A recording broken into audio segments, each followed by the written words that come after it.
The image of Robbie Fowler sniffing the white line of the penalty area remains one of football's most controversial celebrations. But behind this shocking moment lies the story of a Liverpool legend whose career was defined by both brilliance and controversy. The man they called God at Anfield was gifted with perhaps the most natural finishing ability the Premier League has ever seen. Yet his legacy is stained by incidents that reveal a more complex character than his goal-scoring record suggests. Born in Toxteth, Liverpool on April 9, 1975, Fowler's journey to footballing stardom wasn't straightforward. Interestingly, during his childhood, he was known as Robert Ryder, taking his mother's surname. Growing up in inner-city Liverpool, Fowler experienced the social unrest of the 1981 Toxteth riots at just 6 years old. Despite later becoming a Liverpool icon, young Robbie actually supported their bitter rivals Everton, regularly attending their matches home and away. His footballing talent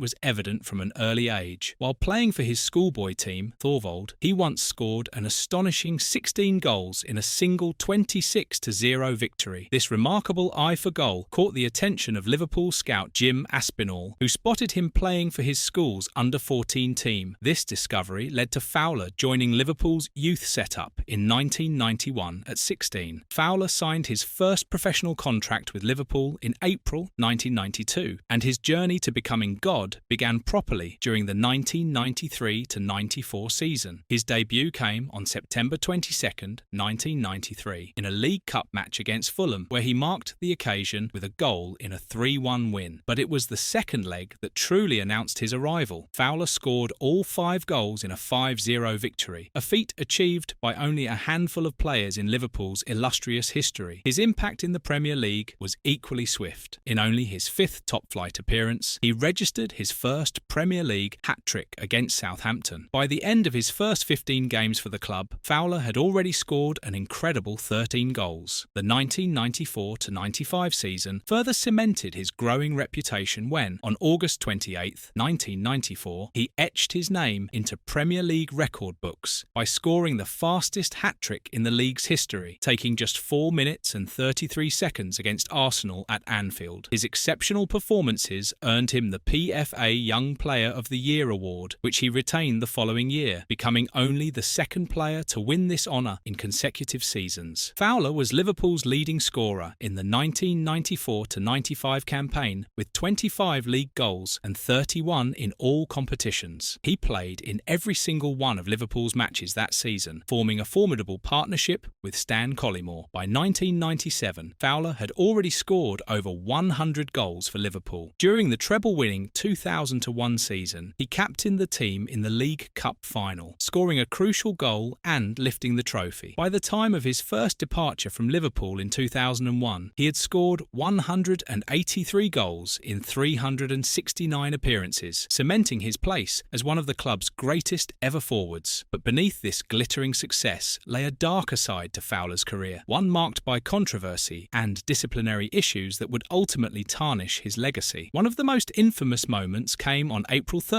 1999, during a Merseyside derby against Everton. After scoring a penalty, Fowler ran towards the Everton supporters and pretended to sniff the white line of the penalty area. This celebration was a response to unsubstantiated rumours and chants from Everton fans suggesting he was a cocaine user. The Football Association took a severe view of this gesture, handing Fowler a 6-match ban and a then-record fine of £32,000, with 4 matches specifically for the celebration. Despite this harsh punishment, Fowler later stated he had no regrets about the incident, viewing it as justified retaliation against the Everton fans who had subjected him to abuse. His manager at the time, Gerard Houllier, tried to defuse the situation by humorously suggesting that Fowler was merely eating the grass, but nobody was fooled. This wasn't Fowler's only brush with controversy. Just a few months earlier, on February the 27th, 1999, during a Premier League match against Chelsea, Fowler repeatedly bent over and made obscene gestures towards Chelsea defender Graham Lasseau. These actions appeared to mock unfounded rumours about Lasseau's sexuality, which had circulated due to the defender's interests outside the conventional footballing sphere. Surprisingly, it was Lasseau who was booked for time wasting while protesting Fowler's behaviour. The referee, Paul Durkin, took no action against Fowler during the game. Lasso eventually retaliated by striking Fowler, leading to both players being charged with misconduct by the Football Association. Fowler received a 2-match ban for his taunting of Lasso. Years later, in 2014, Fowler issued an apology to Lasso on Twitter after an old article by Lasso resurfaced. However, Lasso revealed in 2012 that he had refused to shake Fowler's hand, stating that Fowler had never genuinely admitted any wrongdoing. This incident brought homophobia in football into sharp focus, with the initial lack of action against Fowler highlighting a general indifference towards such behaviour at the time. These controversies affected Fowler's career trajectory. While he remained a prolific goalscorer, his disciplinary issues and changing dynamics at Liverpool under Gerard Houllier saw his role diminish. The emergence of Michael Owen and Emile Heskey meant his starting opportunities became limited, eventually leading to his departure from Liverpool in November 2001 for a £12 million